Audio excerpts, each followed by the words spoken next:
if you're okay firing people when it's easy and, oh, I have no problem with it, I will bet dollars to donuts you have a very hard time retaining people. Yes. And you have no loyalty. Like it's hard for you to build the good side of the relationship. Constructing your life is about much more than just building a bank account. Each week, join mindset coach Austin Linney as he interviews guests who are constructing their dream lives and impacting the world around them on a daily basis. If you're an entrepreneur or wanting to start a business, or you just want to hear motivating stories of how others have overcome the odds, you are in the right place. And now for your host, Austin Linney. Guys, welcome back. We are going to have another niche down tactical episode with my boy Nikolas here. And what are we going to talk today about? I want to talk about probably the craziest 6 months of my life, starting in February 2020. Dude, before you get into that, dude, and by the way, I haven't corrected anybody. Maybe once. But I sold a property, and we closed on February 28th. And it was the highest per square footage in the thing. It was a 2-year turnaround, remodel, Airbnb. We cleaned up, and everybody was like, "Wow, you're like Nostradamus." I was like, "No, what you didn't know is 2 weeks from then I was about to get divorced, and I needed to get out of the relationship with my father-in-law who owned the house with me." So there was some overall factors, but I look really good, and so I'm going to take it, But what we're going to talk, what are we? Yeah, similar. Okay, similar go ahead. Experience. Let's do it. All right. Let's do it. So I was working for this healthcare company, and they had promised to give me 3% equity. It was about a $50 million company, and I was stoked. I'm like, dude, 3% equity is going to be amazing. And so we talk in December of 2019 to finalize things. And they were going through some really difficult cash flow problems in an area that I wasn't responsible for. I didn't really know the depth of the problems, but I knew it was bad enough that we missed payroll once or twice, right? And I'm like, what is going on here? The area that I had overseen was doing well, but I knew that the company was struggling. So we meet in December, and they say, hey, look, we're ready to sign on the dotted line and have you get your 3%. But we need you to mortgage your house. We need you to sign a personal guarantee, take out a loan, purchase one of the entities that we own from us, and we're going to use that cash as working capital in the business. And I was like, what? They're like, yeah, it's going to be fine. And I'm like, well, and this is how bad it was. I was still willing to do that, but I was like, not for 3%. Like, I'm not going to have the same downside as you guys, but very, very limited upside. And so yeah, it didn't work. And I told them, look, I need something with equity. I'm not going to leave you guys in the lurch. I was overseeing 4 locations. We had like 1,500 patients, $30 million of business. I'm not going to leave you guys in the lurch, but I need something with equity. So we continued our conversations, and in February of the next year, 2020, I get a text out of the blue. It's like, hey, can you meet this morning? And I was like, that's weird. So I turned to my wife, and I'm like, hey, the guys want to meet here in Laverne. She's like, okay, well, you better be quick, because my wife was in labor with our 4th son. This is February 19th, 2020. And I'm like, okay, that's crazy. So yeah, I'll be quick. So I go, we meet at the Habit. They sit me down. They can't make eye contact with me. And they're like, we've had financial problems. We're getting an investment from a private equity fund. They know that you're not going to be in this position long-term because you voiced that you want equity. So we're going to have to eliminate your position. And I'm like, what? We were just talking about equity and that you're firing me? They're like, yeah, we're really sorry. It was emotional for sure. I'm like, okay, well, how long are we talking about? The end of the month. I'm like, that's 11 days. Like, do I have like a severance? They're like, no severance. I'm like, are you freaking kidding me? My wife's in labor right now, and it's February 19th, and you're telling me I'm done at the end of the month. So I was freaking pissed, and did and said some things that I regret. But my son is born. We're at home. I had already sold all my stocks because I was getting kind of worried about the coronavirus, and I ended up having 2 months at home with my son that I wouldn't have otherwise had. But the pandemic happens and everything shuts down. And if I had stayed in that position, I would have been traveling through all Southern California 4 or 5 days a week in the thick of coronavirus. So I'm grateful that I got fired at that moment because I didn't have to deal with all the COVID stuff. I was overseeing a healthcare company.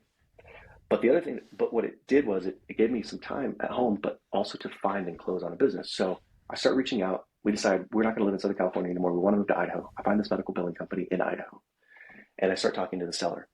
And in March, we enter into an LOI for $3 million because the seller was scared, right? It's COVID. It's like, oh my gosh, what the frick is going to happen? And I'm like, I'm moving up there. It was a great deal. We move up there. We end up closing in June on this medical billing company. $3 million purchase price. They had done $400,000 the previous year. Let's roll with it. Well, turns out we get in, make some changes. It ends up doing $1.3 million a year in earnings, right? It was actually a really good company. We just had to make some tweaks to it. I start getting nervous again because I'm like, guys, the Fed just signaled that they're going to start raising rates. I'm worried about the macroeconomic environment. My brother-in-law needed to get out of it. My partners in the home health and hospice were not happy with me having another business. So I'm like, okay, let's sell this.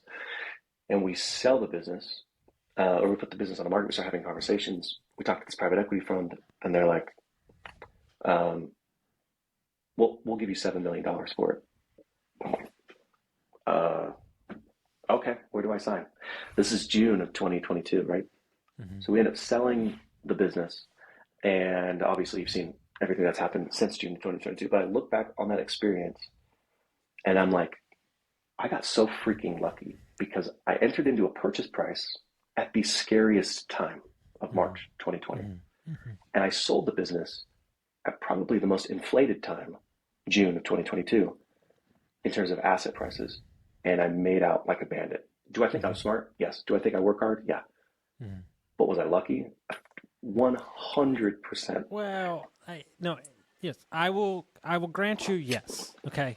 But I want to ask you a question because I've had this ability my whole life and I can't describe it. I have always had the ability to get out of a job or an investment right before I feel like it's going to go south. Like, I don't know. It's like that restaurant was peaking. And then I was like, you know what? Something doesn't feel right. And the moment I left, it's like, it all went south. Like, oh, I'm going to get out of this investment. Like, we should do that.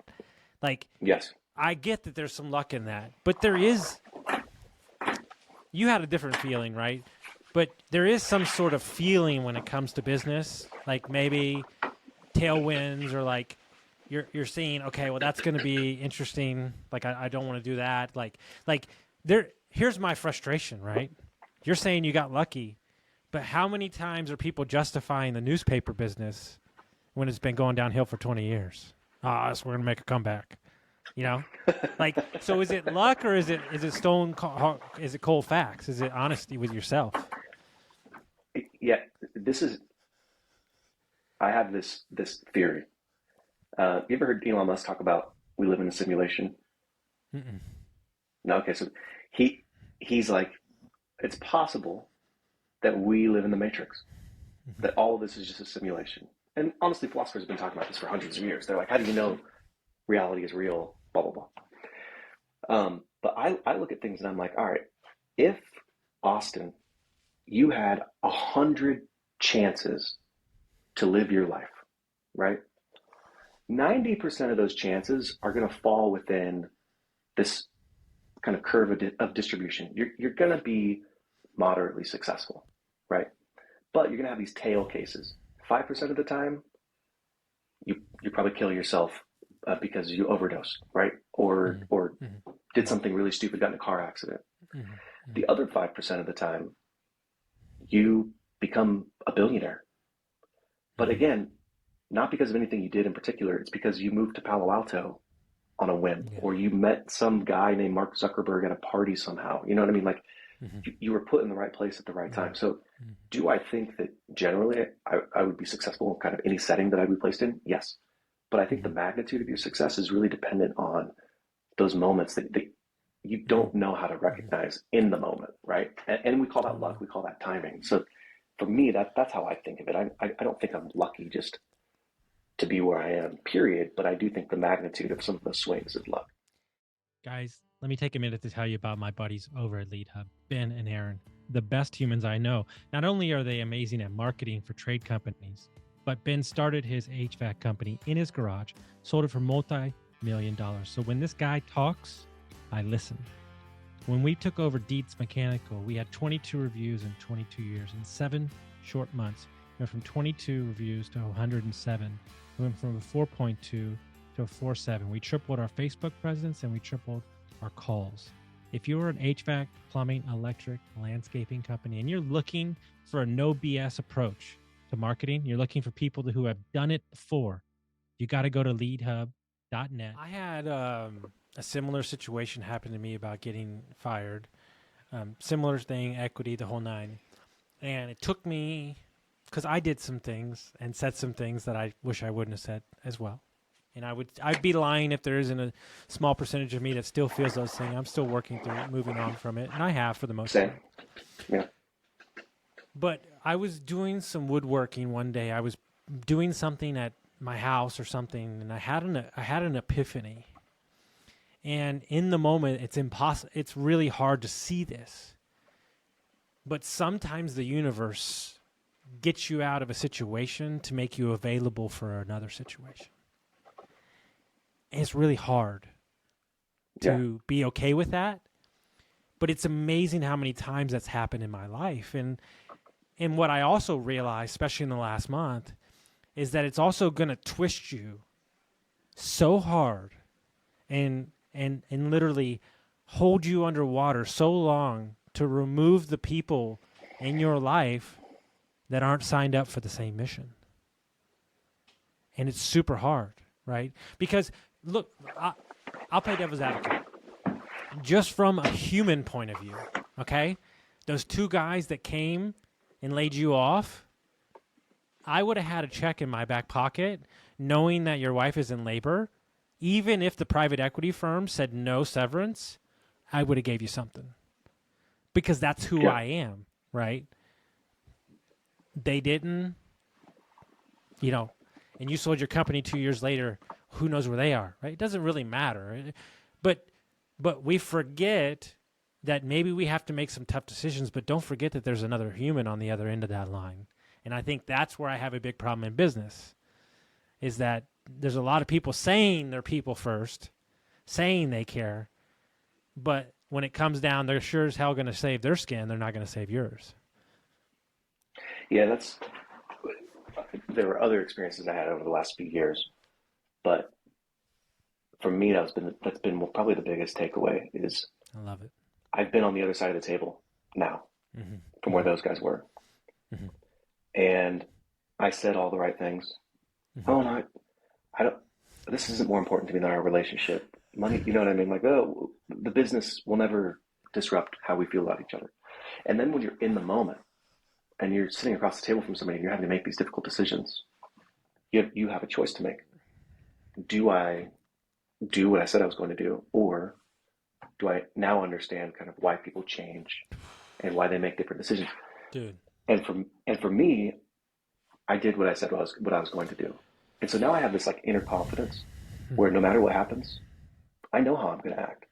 It's not a theory because I've done it now. Mm-hmm. And that's very different than people who are like, oh yeah, we're people first. We care about people. Mm-hmm. And then the minute things get hard, they don't. Right? I had to let 2 people go the other day, a couple weeks ago, because they were underperforming.